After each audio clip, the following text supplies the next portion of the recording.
Hello guys, welcome back to my YouTube channel. എല്ലാവർക്കും ശുഭദിനം നേരുന്നു. എനിക്ക് ശുഭദിനം അല്ല, ബിക്കോസ് എനിക്ക് വയ്യ, പനിയാണ്. 2-3 ദിവസം കൊണ്ട് നല്ല കോൾഡും കോഫും ഒക്കെയാണ്. എന്തായാലും ഞാൻ വിചാരിച്ചു വെറുതെ കട്ടിൽ കിടക്കുമ്പം ഒന്ന് പ്രൊഡക്റ്റീവ് ആവാം. പൊതിച്ചു മൂടി പനി പിടിച്ച് മടിച്ച് കിടന്നാൽ നമുക്ക് ഒരു ഉഷാറ് വരില്ല. സോ ഇങ്ങനെ എൻ്റെ ഗാലറിയൊക്കെ ക്ലീൻ ചെയ്തപ്പോൾ ഞാൻ കണ്ട കുറേ വീഡിയോസ് ഞാൻ ഡിലീറ്റ് ചെയ്തിട്ടുണ്ടായിരുന്നു. നമ്മൾ ബ്ലാക്ക് ഫോറസ്റ്റിൽ പോയിട്ട് വന്നതിൻ്റെ എല്ലാ ടോപ്പിക്സിനെ കുറിച്ചിട്ടുള്ള വീഡിയോസ് ഞാൻ ഇട്ടിട്ടില്ലായിരുന്നു, സമയമില്ലായിരുന്നു. അപ്പോഴാണ് 2-3 പേരുടെ മെസ്സേജും ഞാൻ കണ്ടിട്ടുണ്ടായിരുന്നു. അതിനകത്ത് നമ്മൾ നിന്നിരുന്ന എവിടെയാണ്, എയർബിഎൻബി ആയിരുന്നോ ഹോട്ടലാണോ, അതിൻ്റെ ഒരു സ്മോൾ വീഡിയോ ഇടുമോ എന്നൊക്കെ ചോദിച്ചിട്ട്. സത്യം പറയുകയാണെങ്കിൽ ഞാൻ എല്ലാ വീഡിയോസും 3 ദിവസം ശരിക്കും എടുത്തിട്ടുണ്ടായിരുന്നു കേട്ടോ. അപ്പോൾ പോയിട്ട് വന്നിട്ട് 1 മാസം ആവാനാവുന്നു. പക്ഷേ എനിക്ക് സമയം കിട്ടാത്തതും കൊണ്ട് അതൊന്നും എഡിറ്റ് ചെയ്തൊന്നും ഇടാൻ പറ്റിയില്ല. ഞാൻ ഷോർട്സ് ആയിട്ടൊക്കെ ഇട്ടിട്ടുണ്ട് കേട്ടോ. അപ്പോൾ എയർബിഎൻബി ഞങ്ങൾ നിന്നത് ട്രൈബർഗിൽ സെൻറ്ററിൽ തന്നെയാണ്. 2 ബെഡ്റൂമുള്ള ഒരു അപ്പാർട്ട്മെൻറ്റാണ്.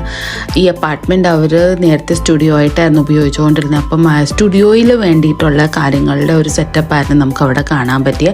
ഭയങ്കര എസ്തറ്റിക് ആയിരുന്നു കേട്ടോ. ആ വ്യൂ, അവരുടെ ആ പിക്ചറൊക്കെ എടുക്കാൻ പറ്റിയ ഫോട്ടോ ഫ്രെയിമൊക്കെ ഒരു ഷൂട്ടിന് പറ്റിയ ഒരു ആംബിയൻസും ഒക്കെ ആയിരുന്നു.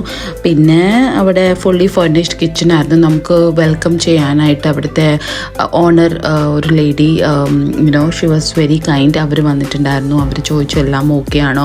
പിന്നെ നമുക്ക് കിച്ചണിൽ ആവശ്യമുള്ള ലൈക്ക് ഉപ്പ്, പഞ്ചസാര, ടീ ബാഗ്സ് അതൊക്കെ അവർ കോംപ്ലിമെൻ്ററി ആയിട്ട് വെച്ചിട്ടുണ്ടായിരുന്നു. Living hall was so cosy, again aesthetic, ഭയങ്കര ഭംഗിയായിരുന്നു. പിന്നെ സ്റ്റെയർസ് ഉള്ളിൽ തന്നെ നമുക്ക് ഒരു സ്പിറൽ സ്റ്റെയർസ് മാതിരി ഉണ്ടായിരുന്നു കേട്ടോ. മേളിൽ ചെന്ന് കഴിഞ്ഞാൽ 2 ബെഡ്റൂം ഉണ്ട്.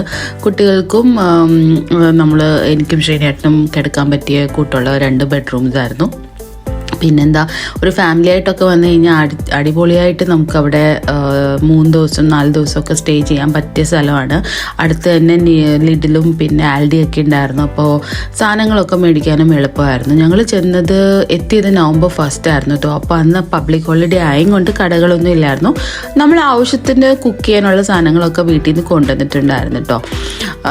പിന്നെ 2 വാഷ്റൂം, ഒരു ടോയ്ലറ്റും ഒക്കെ ഉണ്ടായിരുന്നു. It was quite comfortable, spacious, and I really like the way how they have maintained it. കുറേ ഫോട്ടോസും പ്രഗ്നൻസി ഫോട്ടോഷൂട്ട്സും പിന്നെ കുട്ടികളുടെ ഫോട്ടോസും ആർട്ടിസ്റ്റിക് ആയിട്ടുള്ള ഈ ഒരു വ്യൂ ഉള്ള പിക്ചേഴ്സിൻ്റെ ഒരു ഗാലറി തന്നെ അവിടെ ഉണ്ടായിരുന്നു കേട്ടോ. എന്തായാലും ഞങ്ങളുടെ സ്റ്റേ അത്രയേ ഉള്ളായിരുന്നു കേട്ടോ. അത് കഴിഞ്ഞിട്ട് ഞങ്ങൾ ചെന്ന ദിവസം തന്നെ വൈകുന്നേരം ട്രൈബർഗ് സിറ്റി ഫുള്ള് കറങ്ങിയിട്ടുണ്ടായിരുന്നു. കുക്കു ക്ലോക്കും പിന്നെ അതുകൂട്ട് ഹൗസ് ഓഫ് 1000 ക്ലോക്സിൽ പോയ വീഡിയോസൊക്കെ ഞാൻ ഷെയർ ചെയ്തിട്ടുണ്ടായിരുന്നല്ലോ.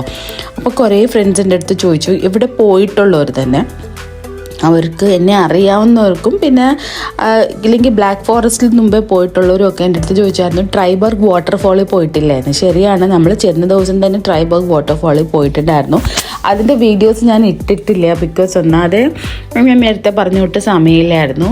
പിന്നെ എഡിറ്റൊക്കെ ചെയ്ത് ഇടണമെങ്കിൽ നമുക്ക് കുറച്ച് നേരം അതിന് സ്പെൻഡ് ചെയ്യണം. അപ്പം അതിനുള്ളൊരു അവസരം എനിക്ക് കിട്ടിയില്ല. അപ്പോൾ ഇപ്പോൾ എന്തായാലും പനി പിടിച്ച് കിടന്നപ്പോൾ ഞാൻ വിചാരിച്ചു പഴയ വീഡിയോസൊക്കെ ഡിലീറ്റ് ചെയ്യുന്നതിന് മുന്നേ ഞാനത് ബാക്കപ്പ് ചെയ്യും കേട്ടോ. ഫോണിൽ നിന്ന് മാറ്റി എൻ്റെ ഡെസ്ക്ടോപ്പിലോട്ട് ആക്കാറുണ്ട്.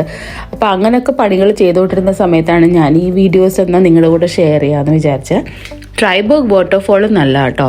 നമുക്ക് താഴേന്ന് കണ്ടുമ്പോൾ നമുക്ക് തോന്നുന്നു ചെറിയൊരു വാട്ടർഫോൾ അല്ല ഗൈസ്, നന്നായിട്ട് നടക്കാനുണ്ടായിരുന്നു.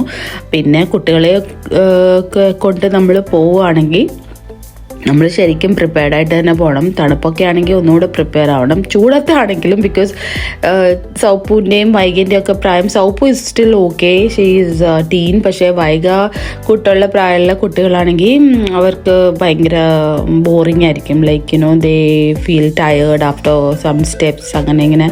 എന്തായാലും കുറച്ചൊക്കെ ഞങ്ങളും പോയി, കുറേ നടന്നു. എനിക്ക് തോന്നുന്നു ഒരു 30-45 മിനിറ്റ്സ് ഞങ്ങൾ നടന്ന് ട്രെക്കിംഗ് കൊണ്ട് മേളിലോട്ട് കയറി ചെന്നാലേ നമുക്ക് ആ ശരിക്കുള്ള ടോപ്പ് വ്യൂ വാട്ടർഫാളിൻ്റെ കാണാൻ പറ്റത്തുള്ളൂ. പിന്നെ നല്ല തണുപ്പുണ്ടായിരുന്നു. കപ്പലണ്ടിയൊക്കെ നമുക്ക് അവിടെ മേടിക്കാൻ കിട്ടും കേട്ടോ ഗൈസ്. നമുക്ക് ഈ പോകുന്ന വഴിക്ക് സ്ക്വിറൽസ് ഉണ്ട്, അവർക്ക് കൊടുക്കാം. പക്ഷേ നമ്മൾ സ്ക്വിറൽസിനെ ഒന്നും കണ്ടില്ല. ശ്രീനേട്ടനും കുട്ടികളും കപ്പലണ്ടി അവർ തന്നെ കഴിച്ചു. പിന്നെ നമുക്ക് 2 തരത്തിലെ ഡയറക്ഷൻസ് ഉണ്ട്. എക്സസൈസ് ഫ്രീ ഫ്രീക്സൊക്കെ ഇല്ല, അവർക്കൊക്കെ വേണമെങ്കിൽ സ്റ്റീപ്പായിട്ടുള്ള വേ എടുക്കാം, ഇല്ലെങ്കിൽ കുറച്ചുകൂടെ നടന്ന് പോകാൻ ഇഷ്ടമുള്ളവർക്കാണെങ്കിൽ വാക്ക് ചെയ്യാനുള്ള ലോങ് വേ ഉണ്ട്. They have different directions and beautiful waterfall. ഞങ്ങൾ എന്തായാലും ഷോർട്ട് കട്ട് എടുത്ത മടിയന്മാരായിരുന്നു, പക്ഷേ ഇറ്റ് വാസ് റിയലി സ്റ്റീപ്പ്. എല്ലാവരും ശരിക്കും ക്ഷീണിച്ചു. അങ്ങനെ കുറേ നേരം അങ്ങനെ നടന്നൊരു ആക്ച്വലി അതൊരു 45 മിനിറ്റ്സിൻ്റെ ട്രെക്കിംഗ് ആണ് കേട്ടോ. ഞങ്ങൾക്കതൊരു 2-2.5 മണിക്കൂർ എടുത്തു. അങ്ങനെ കഴിഞ്ഞ് താഴെ വന്നപ്പോൾ കണ്ടൊരു കാഴ്ചയാണ്, ഒരു ബ്ലാക്ക് ജർമൻസിൻ്റെ ഒരു അണ്ടർവെയർ ആയിരുന്നു. അത് എന്തിനാണ് അവിടെ ഇട്ടിരുന്നതെന്നുള്ളത് എനിക്ക് മനസ്സിലായില്ല. എനിവേസ് അവിടെ അങ്ങനെ കുറേ ഷോപ്പിംഗ് കാര്യങ്ങളും പുതിയ പുതിയ കൗതുകം മാതിരിയുള്ള സാധനങ്ങളൊക്കെ ഉണ്ടായിരുന്നു. ജർമൻസിൻ്റെ യൂഷ്വലി നമ്മൾ ജർമ്മനിയിൽ എവിടെ പോയാലും ജർമൻസ് യൂഷ്വലി വിയർ ചെയ്യുന്ന ട്രഡീഷണൽ ആയിട്ടുള്ള അവരുടെ ഡ്രിന്തലും പിന്നെ കാര്യങ്ങളൊക്കെ എല്ലാ ഇങ്ങനെ സ്റ്റേറ്റ്സിലും അവർ ഡിസ്പ്ലേക്ക് കടകളിൽ സൊവീനിയർ ആയിട്ട് വെക്കാറുണ്ട്. ട്രൈബർഗ് വാട്ടർഫോൾ കണ്ടതിന് ശേഷം നമ്മൾ പോയി കുറേ ബ്ലാക്ക് ഫോറസ്റ്റ് കേക്കൊക്കെ മേടിച്ച് കഴിച്ചു. പല ബേക്കറിയിൽ നിന്ന് മേടിച്ച് കഴിച്ചു, അതിൻ്റെ ടേസ്റ്റൊക്കെ ഒന്ന് അറിയാൻ വേണ്ടിയിട്ട്. എന്തായാലും ബ്ലാക്ക് ഫോറസ്റ്റിൻ്റെ വിശേഷങ്ങൾ ഞാൻ ഇവിടെ നിർത്തുന്നു. ഇനി നിങ്ങളെ ഞാൻ മടുപ്പിക്കുന്നില്ല. എൻ്റെ വീഡിയോ ആദ്യമായിട്ട് കാണുന്നവരാണെങ്കിൽ സബ്സ്ക്രൈബ് ചെയ്യാൻ മറക്കരുത്. ഈ യൂട്യൂബറിനെ ഒന്ന് പ്ലീസ് സപ്പോർട്ട് ചെയ്യാം, മോട്ടിവേറ്റ് ചെയ്യാം. അപ്പോൾ അത്രയൊക്കെ ഉള്ളൂ. Take care and by.